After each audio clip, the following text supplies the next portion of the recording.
now we're ready for integration by parts, and it goes like this.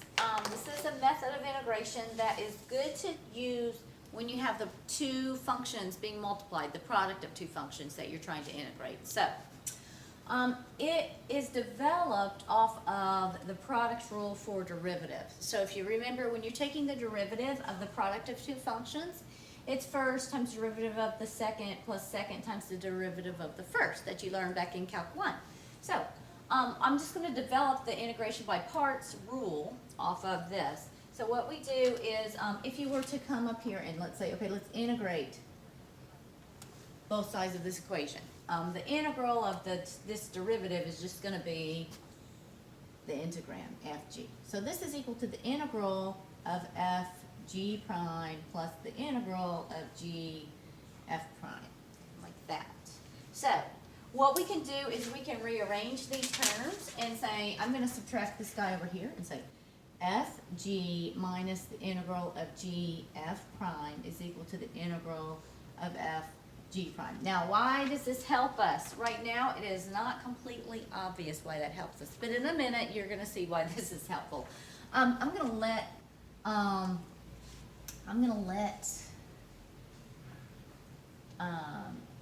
u. Let's see. I'm going to let f equal to some function u. I'm going to let g equal to some function v.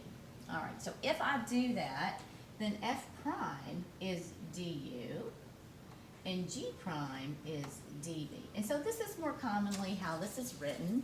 It says that if the integral of and I'm gonna swap places. So if I write the integral of fg prime is equal to fg minus the integral of g f prime. This is integration by parts, but it's more commonly written in terms of u and dv. So if we got the integral of f, which is u, g prime dv, this is equal to f times g u v minus the integral of g v f prime du. The integral of u dv is equal to uv minus v integral of v du. This is helpful because when you have something that is hard to integrate, you can separate, you can rename parts of your integrand, and then you can integrate it using this, which is much times more simple than what you're given. So I'll show you how to make choices about what to let u equal to and how to develop v, and it looks kind of weird right now, but you get the hang of it pretty quick. Let's see, the strategy for this is, what do you let u be? You let u be, in kind of in decreasing order here, let u be, usually the first choice is to let it be a log or an inverse trig function, oops, or an inverse trig, or let it be a polynomial, or an exponential. In this order. Depending on, it really depends on what you're given. So the other thing you want to keep in mind is you want to let dv be, you're going to make a choice of what I'm going to let u be and what I'm going to let dv be, because you're going to take whatever you're given, and you want to let dv be something that you know how to integrate, because you're going to have to integrate it to get v. So that's also something to keep in mind. So integration by parts, this is what I'm going to write down, is u dv. If we're integrating u dv, this is equal to u v minus the integral of v du. This is integration by parts. So I'm going to show you how to pick your integral apart. Example 1, after we do a few examples, you sort of catch on. All right, so here is example.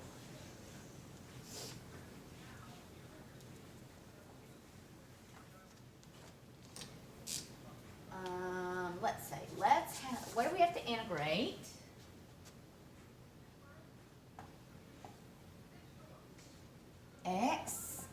times the sine of x dx. All right.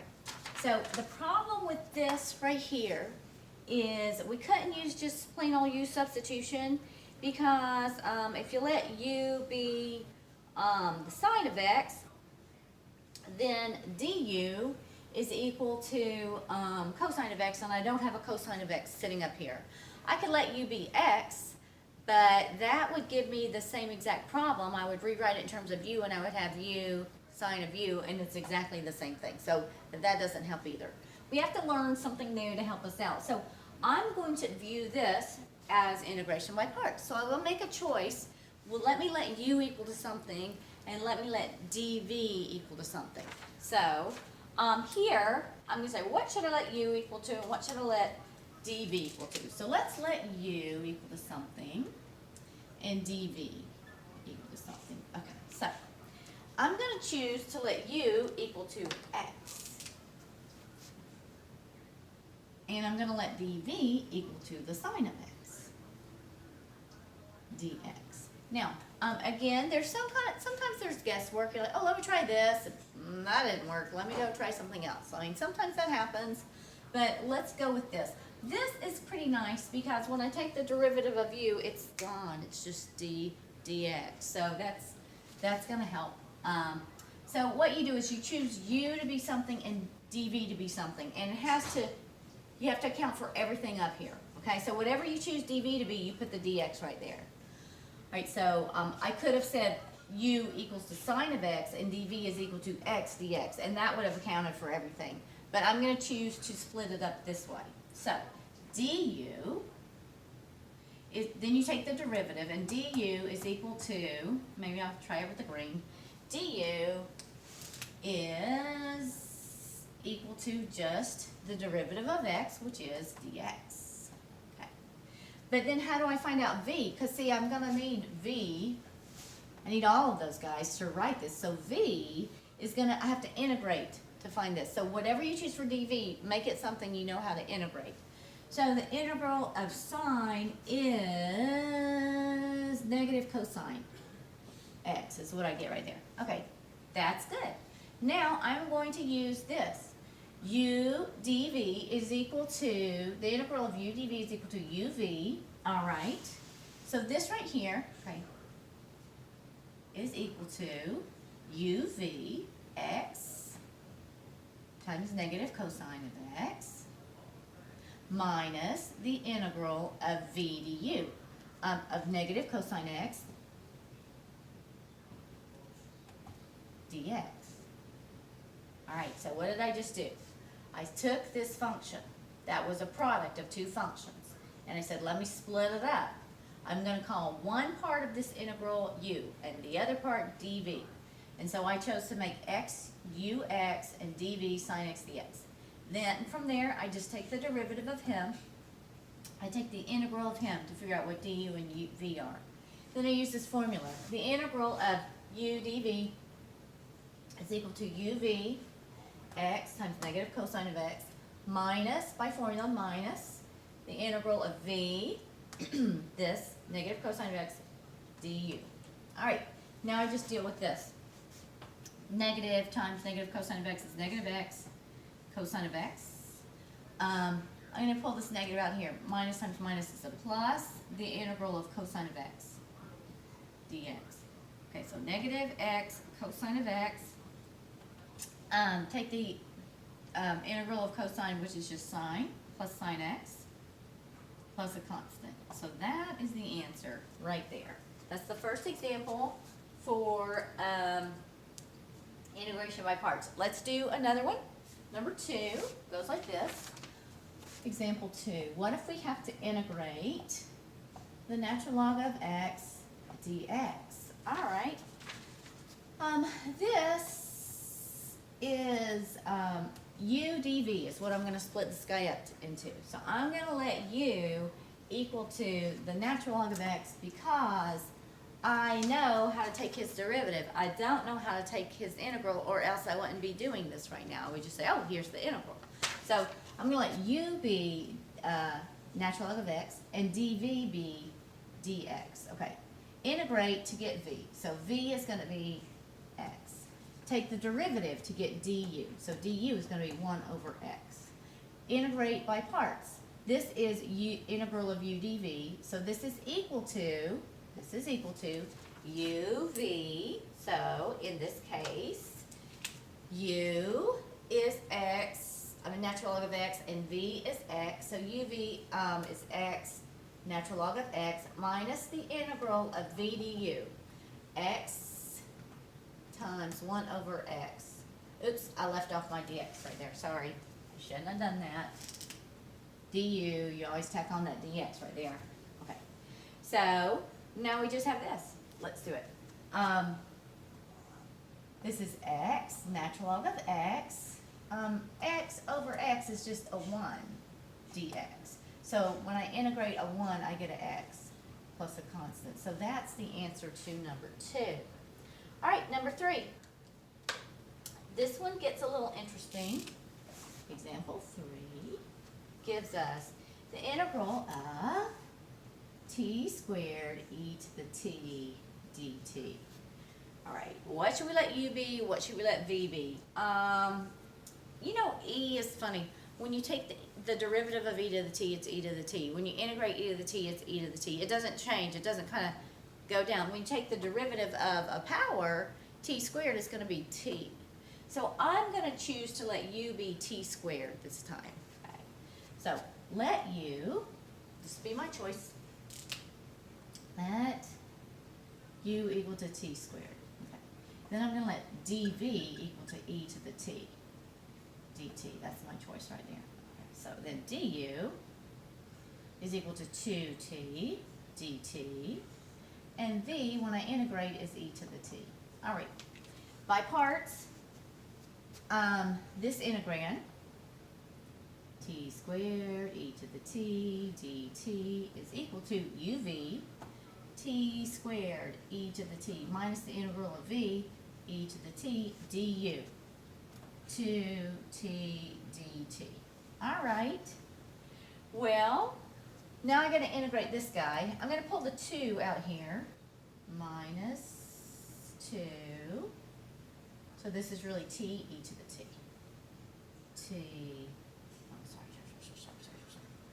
T e to the t. Well, this calls for another round of integration by parts to integrate this part. So let's just deal with this right here. See where that takes us. So let's let u be t again. Sometimes you got to do another round. But what's helpful is taking the derivative of t, it knocks off a power, so then we just get dt. So du is going to be dt. All right. Then v is going to be e to the t dt, and I integrate, that's dv, so then v is going to be e to the t. All right, so this little part right here ends up being the integral of this, so I have minus 2 times uv t e to the t minus the integral of v du, e to the t dt. All right, so I've got that. Negative 2, the integral of this ended up being uv minus the integral of v du. All right, cool. So, let's see. Let's integrate e to the t. What does that end up being? Just e to the t. So we get minus 2t e to the t. Minus 2 times a minus is a plus 2. Integrate e to the t, you get e to the t plus a constant. And what is the rest of this stuff? T squared e to the t was what I had before that. So all of this is what I get when I integrate t squared e to the t. So sometimes letting it be a polynomial, that was on our list, it knocks off a power. It kind of helps. Let me make sure I didn't make a mistake when I integrated this guy. T squared e to the t minus 2t e to the t plus 2 e to the t plus a constant. I like it. Okay, let's do example 4.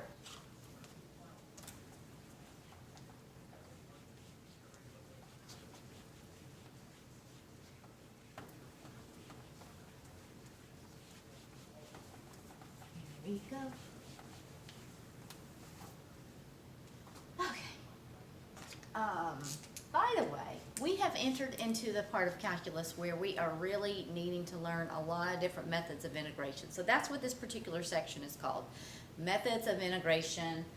We're getting really good at learning how to integrate all kinds of things. So that's the new journey we're on, is how do I integrate this weird function? How do I integrate that weird function? So there's a lot of new tricks of stuff we have to learn of how to do things. So that's what we're in the middle of. Okay, example 4 goes like this. We want to integrate e to the x sine of x dx. Okay, now this one is interesting. When you look at your choices for u and v, take the derivative of e to the x, it's e to the x. Take another derivative, it's e to the x. It keeps being e to the x. Take the derivative of sine, well, it's cosine. Take the derivative of cosine, it's negative sine. And they keep toggling kind of back and forth. So what do you do when you hit something like this? Well, you saw in the last example, we had to do like 2 iterations of integration by parts to get our answer. We're going to have to do that here, but it's something a little different happens. So watch this one, and this is also what we do sometimes. Okay. Let's choose u to be, in this case, it doesn't really even matter which one you choose to be which, but I'm going to let u equal to e to the x. And I'm going to let dv equal to sine x dx. Okay. Now, v, what's the integral of sine of x? What do I have to take? It's negative cosine of x. Negative cosine of x. Okay.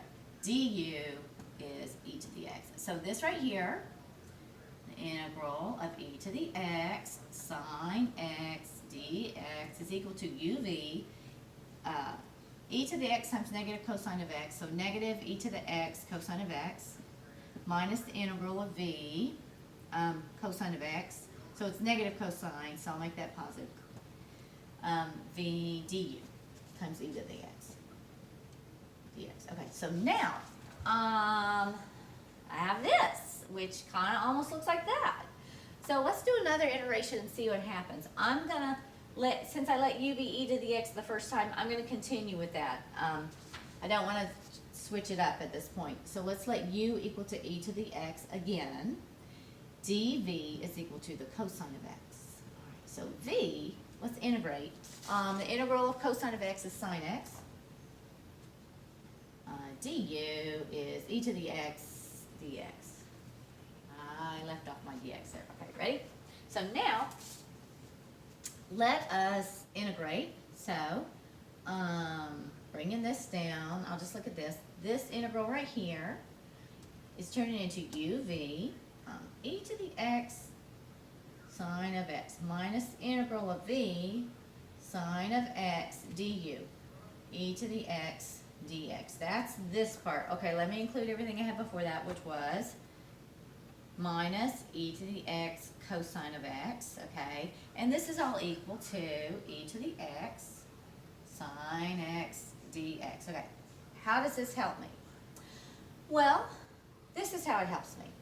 The integral of e to the x sine x dx, the integral of sine x e to the x, these are basically the same thing. And if I want to rearrange this as e to the x times sine of x, commutative for multiplication says that I'm allowed to do that. So what I see is I have 2 factors of the same thing. You know, I can add this to both sides. So if I add this expression here, this will be a 0. And if I add it here, what I'm going to get is 2 integral of e to the x sine x dx is negative e to the x cosine of x plus e to the x sine of x. And now I can solve for this by dividing by 2. So the integral of e to the x sine x dx is equal to 1/2. And if I rearrange these so that the positives first, e to the x sine x minus e to the x cosine of x. You didn't have to rearrange those, but we can get it integrated by doing that because this pattern ended up repeating. Sometimes you have to do that. All right, here is example 5. What if we have limits of integration? How do we handle that? All right, 5 goes like this. We're going to integrate from 0 to 1/2 x cosine of pi x dx. All right, let's do integration by parts. So let's let u equal to x, and let's let dv equal to the cosine of pi x. Now, if we have to integrate this, we can, but we're going to have to use substitution to integrate that guy. Let me see if I like my choice. Yeah, it's okay. So, to integrate this, here's just a little aside. If we're going to integrate the cosine of pi x dx, okay, we would let u be pi x, and then du would be pi dx, and then we'll rewrite it in terms of u. So it's going to be the cosine of u, and to get dx, I have to divide by pi. So 1 over pi du, 1 over pi du is what dx is. So I get 1 over pi, integral of cosine is sine of u, 1 over pi sine of pi x. Okay, so you can go through that, but after a while you kind of see how to adjust it when you have like a small substitution like this. So you say, oh, I'm going to integrate this. How will I account for the pi over x? You'll see that it's going to be 1 over pi, and then you deal with the outside function sine of pi x. Now, if you don't end up saying, oh, I see how this is going to be adjusted, and you want to go through that, that's more than fine. But we had to use a u substitution to integrate that one. All right, du is dx. So, let's see. Let's go ahead with this. Then let's rewrite our integral in turn this. This is equal to, so what I'm going to do now is put little placeholders here for now, okay? I'm going to turn it into u and v, and I'm just going to remember that I have these guys here, because I'm going to deal with it at the end.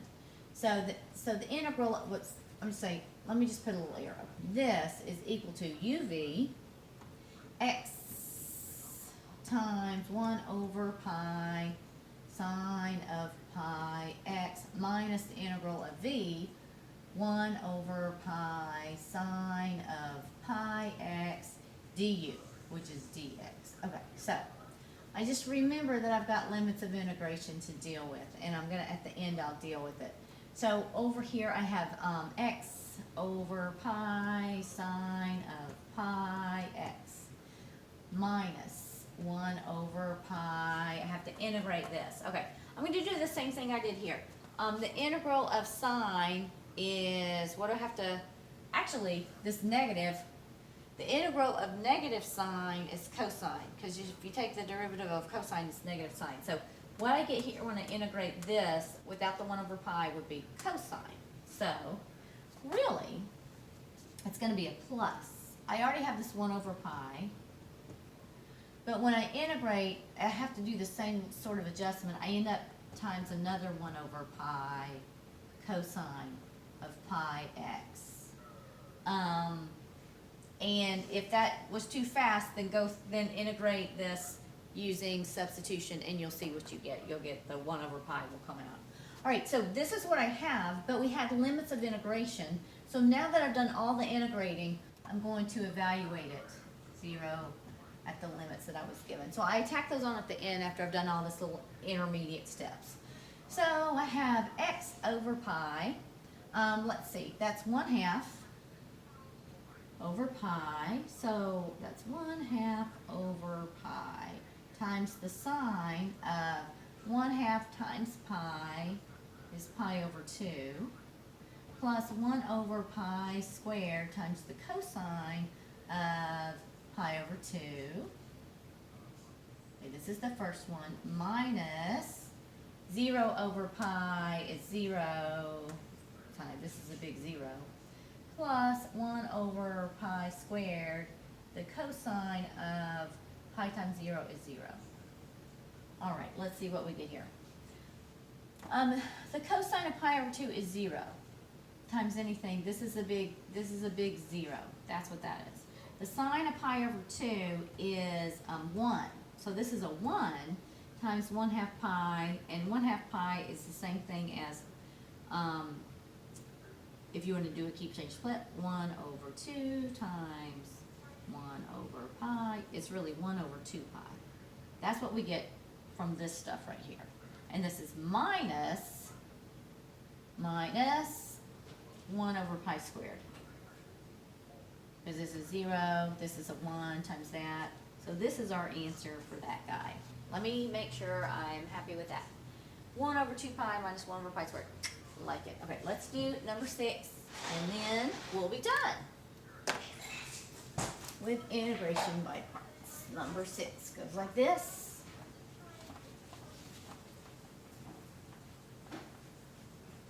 And again, it has limits of integration, so what we'll do is we'll do all the integration stuff in the middle, and then at the end we'll stick on our limits. Here we go. Integrate 0 to pi, x sine x cosine x dx.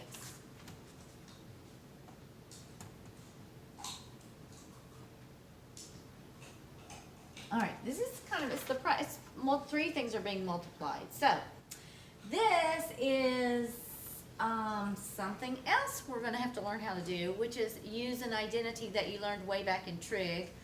And if you're like a lot of students, trig happened and they just forgot everything there was to know about trig until they took Calc 1 and they're like, oh my goodness, I have to remember some stuff. So here's some more stuff you got to remember from trig.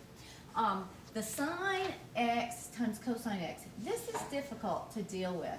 So we would rather have like, and it wouldn't be that hard to deal with if we didn't have that x right there, but we got that x right there. If we just had to integrate sine x cosine x, we could get away with the use substitution, but we can't get away with that in this case.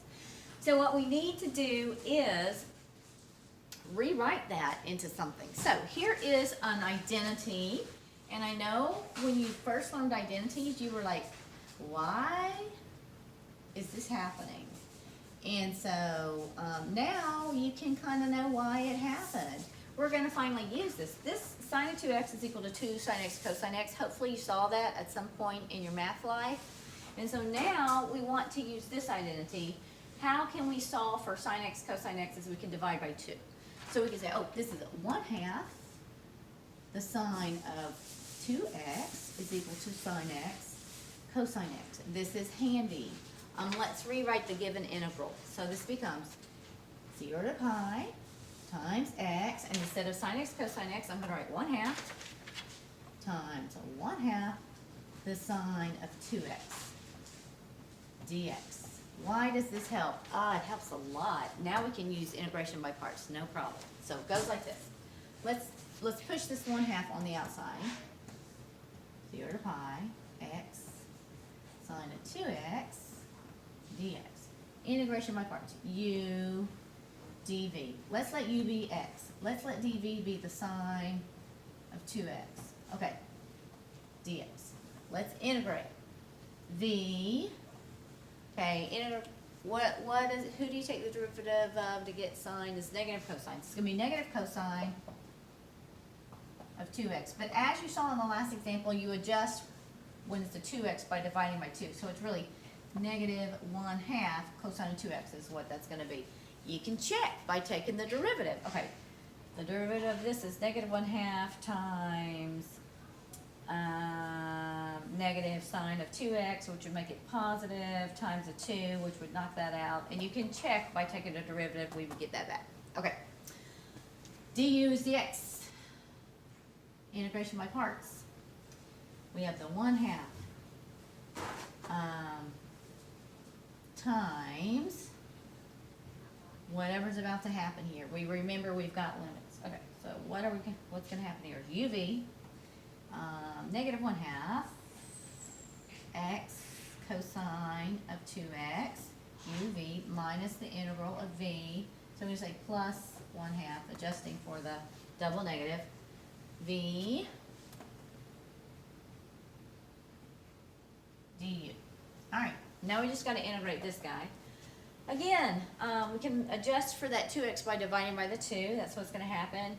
And we integrate cosine x and we get sine x. So this is going to be the sine of 2x, but we adjust for the 2 by multiplying by 1/2 times another 1/2 will give us 1/4 is what we'll get when we integrate that guy. This is 1/2 is still on the outside, that's fine. Negative 1/2 x cosine of 2x plus all this, and now we put our limits on there. 0 to pi goes like this. When I stick in pi, okay, 1/2 times negative 1/2 is negative 1/4. Okay, that's that number, times x, which I said x was pi, times pi, times the cosine of 2 pi, times the cosine of 2 pi, plus 1/4 the sine of 2 pi. Okay. Whoa, did I forget to distribute? Yes. 1/2 times 1/4 is 1/8. All right, and then minus